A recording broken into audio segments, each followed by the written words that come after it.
প্রিয় চাকরি প্রার্থী ভাই বোনেরা, আসসালামু আলাইকুম। আজকের আলোচনার বিষয় বাংলা ব্যাকরণের কারক ও বিভক্তি। এই ক্লাসে আমরা কারক এবং বিভক্তি সম্পর্কে স্বচ্ছ ধারণা নিব। পরবর্তী ক্লাসে কিভাবে আমরা কারক নির্ণয় করব, কারক বিভক্তি নির্ণয় করব এবং কনফিউশন যাতে আমাদের না হয় সেজন্য আমরা যেটার সাথে অনেক সময় হচ্ছে কর্মকারক এবং করণ কারকের সাথে কনফিউশন তৈরি হয়, আবার অপাদান কারক অধিকরণ কারকের মধ্যে কনফিউশন তৈরি হয়। সেজন্যে আমরা কর্মকারক এবং করণ কারককে একসাথে পড়ব, আবার অপাদান কারক অধিকরণ কারককে একসাথে পড়ব। তো সেটা পরবর্তী ক্লাসে একসাথে আমরা সবগুলি কারক আমরা একসাথে পড়তে পারবো না, কারণ ভিডিওটি অনেক বড় হয়ে যাবে। সেজন্যে আমরা এই ক্লাসে শুধু কারক এবং বিভক্তি সম্পর্কে স্বচ্ছ ধারণা নিব। তো চলুন শুরু করি। দেখেন, কারক শব্দটির অর্থ যা ক্রিয়া সম্পাদন করে, কিন্তু সংজ্ঞাটা কি? বাক্যস্থিত ক্রিয়াপদের সঙ্গে নাম পদের যে সম্পর্ক তাকে কারক বলে। আপনারা এই সেন্টেন্সটা আপনারা মুখস্থ করেন, কিন্তু অনেক সময় বুঝতে পারেন না। তো আজকে আপনাদেরকে স্বচ্ছভাবে আমি ধারণা দিব। ভিডিওটি না টেনে আপনারা সম্পূর্ণ দেখবেন। দেখেন, বেগম সাহেবা প্রতিদিন ভাড়ার থেকে নিজ হাতে গরিবদের চাল দিতেন। দেখেন, এই প্রত্যেকটা কিন্তু এক একটা নামপদ। বেগম সাহেবা প্রতিদিন ভাড়ার থেকে নিজ হাতে গরিবদের চাল, এই যে দিতেন, এটা হচ্ছে ক্রিয়াপদ। তাহলে এই ক্রিয়াপদের সাথে বাক্যের মধ্যে যেগুলা নামপদ আছে তাদের যে একটা সম্পর্ক বা সম্বন্ধ, তাদেরকে বলা হয় কারক। তাহলে বাক্যের মধ্যে অনেকগুলা আপনার কি আছে? নামপদ আছে। তাহলে এক একটা নামপদের সাথে এক এক ধরনের সম্পর্ক ক্রিয়াপদের সাথে। ওই দিতেনের সাথে এক একটা যে নামপদ আছে এক এক ধরনের সম্পর্ক। সেই সম্পর্কটা কয় ধরনের হতে পারে? 6 ধরনের হতে পারে। কত ধরনের? 6 ধরনের। দেখেন, বেগম সাহেবার সাথে এই দিতেনের সম্পর্ক হচ্ছে, সম্পর্কটার নাম কর্তৃকারক।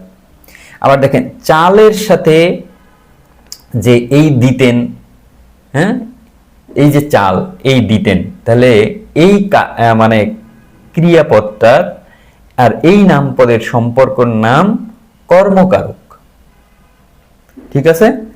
এরপরে এই দেখেন, এরপরে হাতে, নিজ হাতে, এই হাতের সাথে এই একটা নামপদ, এই হাত, তাহলে এর সাথে দিতেনের যে সম্পর্ক, দিতেনের সাথে অর্থাৎ ক্রিয়াপদের সাথে যে সম্পর্ক, এটার নাম হচ্ছে করণকারক।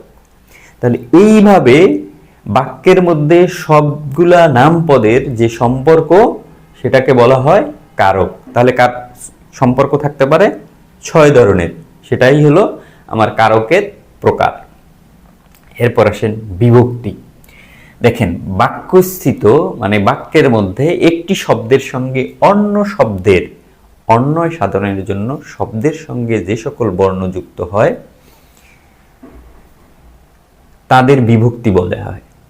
দেখেন, বলছে বাক্যের মধ্যে এই একটা বাক্য, দেখেন, ছাদে বসে মা শিশুকে চাঁদ দেখাচ্ছেন। এই একটা বাক্যের মধ্যে দুইটা শব্দ, এই যে দেখেন, ছাদে বসে, ছাদে বসে, ছাদে একটা, বসে একটা। তাহলে ছাদের সাথে বসের যে অন্বয় বা যে সম্পর্ক, এর ছাদের সাথে বসের অন্বয় সাধনের জন্য, সম্পর্ক সাধনের জন্য যে সকল বর্ণ বা বর্ণ সমষ্টি যুক্ত হয়, তাহলে বর্ণ কি যুক্ত হয়েছে? দেখেন, এ বিভক্তি, সাদ এ, সাদে, সাদ যোগ এ, তাহলে এ বিভক্তি যুক্ত হয়েছে সাদের সাথে। এই এ বিভক্তি যদি যুক্ত না হতো তাহলে বসের সাথে এর কিন্তু সম্পর্ক হতো না। কিভাবে? দেখেন, যদি শুধু বলেন যে ছাদ বসে, তাহলে কিন্তু অর্থপূর্ণ শব্দ হয় না। ঠিক আছে, এই জন্য এই বিভক্তিটা নিয়ে আসতে হয়েছে। নিশ্চয়ই আপনারা বুঝতে পেরেছেন। তাহলে বাক্যস্থিত একটি শব্দের সঙ্গে অন্য শব্দের অন্বয় সাধনের জন্য যে শব্দের সঙ্গে যে সকল বর্ণ যুক্ত হয় তাদেরকে বিভক্তি বলা হয়। এখন এই অন্বয় সাধনের জন্য কত ধরনের বর্ণ যুক্ত হবে? দেখেন, 7 ধরনের বর্ণ যুক্ত হতে পারে। এটার নামই হলো 7 প্রকারের বিভক্তি। তাহলে পরীক্ষায় আপনার এই শব্দের সাথে তাই আপনার যে বিভক্তিগুলো থাকে এগুলি আপনারা মুখস্থ করবেন। যেমন প্রথমা বিভক্তি থেকে অ, এ, তে, এতে। দ্বিতীয় বিভক্তি আপনি কে রে মুখস্থ করবেন। তৃতীয়া দ্বারা দিয়ে কর্তৃক। তারপরে চতুর্থীতে আবার এই দ্বিতীয়ার মতো কে রে। পঞ্চমী এ, এটা লাগবে না, আপনার হইতে থেকে চে, হইতে থেকে চে বা হতে, এই কয়টা মুখস্থ করবেন। ষষ্ঠী রয়ের সপ্তমী এ, অন্ত্যেষ্টিয় তে, এতে। এইভাবে আপনারা বিভক্তির এবং কারকের পড়ে ফেলবেন। ধন্যবাদ। আজকের মতো এ পর্যন্তই। পরবর্তী ভিডিওতে আমরা কারক বিভক্তি কিভাবে নির্ণয় করতে হয়, পরীক্ষায় যেভাবে আসে সেগুলি আমরা পড়ব। আসসালামু আলাইকুম।